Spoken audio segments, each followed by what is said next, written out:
नमस्कार। विधिक रक्षा में एक बार फिर से आप सभी का स्वागत है। हमारी एक सीरीज चल रही है जो जूनियर एडवोकेट्स के लिए स्पेशली बनाई गई है, जिसके 2 पार्ट पहले आ चुके हैं। आज उस सीरीज का तीसरा पार्ट लेकर मैं आप सभी के बीच आया हूं, जिसमें मैं आपको कुछ और चीजों के बारे में बताने का प्रयास करूंगा। मेरे पिछले वीडियोस में कुछ रिक्वेस्ट आई थी कि क्रिमिनल पोर्शन के बारे में भी कुछ बताया जाए, तो आज मैं आप लोगों के बीच में क्रिमिनल की जो पहली सीढ़ी है या क्रिमिनल प्रैक्टिस जो बच्चे करते हैं, जो हमारे अधिवक्ता भाई करते हैं, उनकी जो पहली सीढ़ी है उस पर हम आपको लेकर चलते हैं। अगर आप क्रिमिनल लॉयर हैं या क्रिमिनल एडवोकेसी की प्रैक्टिस करते हैं तो सबसे पहले आपने एक शब्द सुना होगा, हाजिरी माफी। हाजिरी माफी एक प्रकार की एप्लीकेशन होती है जिसके बारे में थोड़ा सा मैं पहले आपको बता दूं, फिर मैं आपको बताऊंगा कि उसको लिखा कैसे जाता है।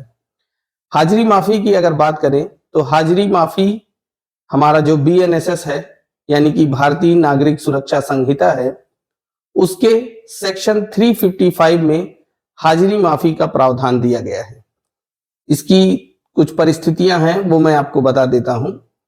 सेक्शन 355 में ये कहा गया है कि कोई भी कोर्ट अगर किसी ट्रायल की या कोई प्रोसीडिंग उस कोर्ट में चल रही है, कोई ट्रायल हो रहा है किसी कोर्ट में किसी केस का, तो वो ट्रायल जो अक्यूज्ड होगा उस केस का, उस अक्यूज्ड की उपस्थिति में वो ट्रायल या इन्वेस्टिगेशन होता है।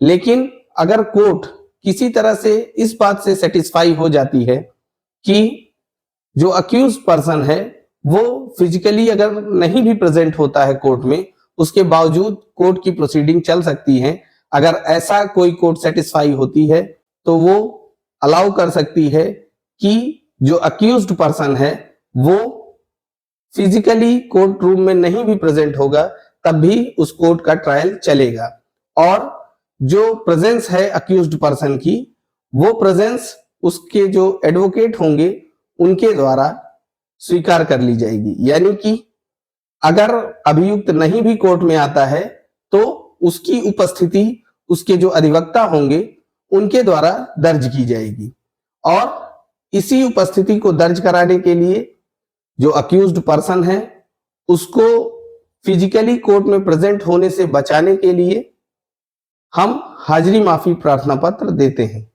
हाजिरी माफी प्रार्थना पत्र के बारे में मुझे उम्मीद है कि आपको समझ में आ गया होगा कि हाजिरी माफी क्यों दी जाती है। एक आम बोलचाल की भाषा में अगर मैं आपको बताऊं तो अगर कोई क्रिमिनल केस है, उसमें जो अक्यूज्ड है यानी कि जो अभियुक्त है, अगर वो किसी दिन कोर्ट की प्रोसीडिंग में भाग लेने के लिए न्यायालय में उपस्थित होने में किसी भी कारण से असमर्थ है, तो ऐसी स्थिति में हाजिरी माफी प्रार्थना पत्र दिया जाता है। ये था आसान भाषा में। उम्मीद करता हूं आपको समझ में आया होगा। तो चलिए अब आपको लेकर चलते हैं कि हाजिरी माफी प्रार्थना पत्र लिखा कैसे जाता है, जो कि बहुत इंपॉर्टेंट है। तो ये हम एक ग्राफिक के माध्यम से देखेंगे कि हाजिरी माफी प्रार्थना पत्र लिखा कैसे जाता है। तो आइए देखते हैं। तो ये रहा एप्लीकेशन का पेपर। सबसे पहले क्या करेंगे कि जो आपका एप्लीकेशन का पेपर होगा उसमें जो टिकट लगा होगा उसके ऊपर सबसे पहले न्यायालय का नाम लिखेंगे। जैसे कि यहाँ पे आप देख सकते हैं, न्यायालय श्रीमान। यहाँ पे मैंने खाली जगह छोड़ दी है। यहाँ पे आप कोर्ट का नाम लिखेंगे, जो भी आपका कोर्ट होगा। सपोज़ करिए कि अगर आप CJM को दे रहे हैं तो न्यायालय श्रीमान मुख्य न्यायिक मजिस्ट्रेट महोदय, और जो भी आपका डिस्ट्रिक्ट होगा वो आप लिखेंगे। यहाँ पे तो सुल्तानपुर लिखा हुआ है, लेकिन आपका जो भी डिस्ट्रिक्ट होगा आप वहाँ पे लिखेंगे। इसके बाद नीचे आएंगे, फिर टिकट के नीचे आप लिखेंगे, अगर स्टेट केस है आपका तो राज्य बनाम जो भी आपका अक्यूज्ड का नाम होगा वो आप यहाँ पे लिखेंगे। उसके बाद आप देख सकते हैं कि आधे से ज़्यादा पेज छोड़कर राइट साइड में हम लिखेंगे फौजदारी वाद संख्या। जो आपके मुकदमे का नंबर होगा, फौजदारी वाद जो भी आपका नंबर होगा उसको लिखेंगे। उसके नीचे अंतर्गत धारा यानी कि किस सेक्शन में वो मुकदमा चल रहा है वो लिखेंगे यहाँ पे। उसके नीचे थाना लिखेंगे कि किस थाने के अंतर्गत वो क्राइम हुआ है, वो केस चल रहा है। और उसके बाद तारीख पेशी यानी कि जिस पेशी पर आपको आपका जो अक्यूज्ड है वो कोर्ट में नहीं आएगा, वो डेट यहाँ पे मेंशन होगी। यानी कि जिस डेट में आपका केस लिस्टेड होगा और जिस डेट पे आपका अक्यूज्ड कोर्ट में नहीं आ सकता है वो यहाँ पे लिखेंगे।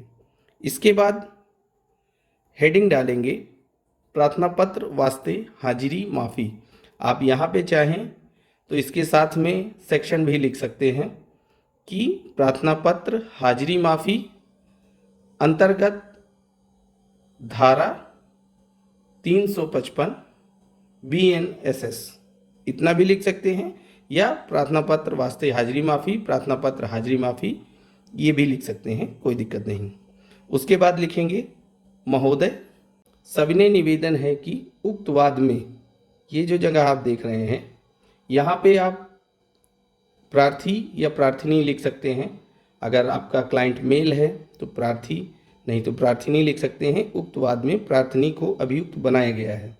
इसके बाद आप अपने क्लाइंट का और डिटेल दे सकते हैं, जैसे कि वो गरीब व्यक्ति है और या बुजुर्ग व्यक्ति है, इस तरह से कुछ डिटेल आप दे सकते हैं जो कि आपके जो आगे आप रीजन असाइन करेंगे उसमें आपको सपोर्ट कर सकता है।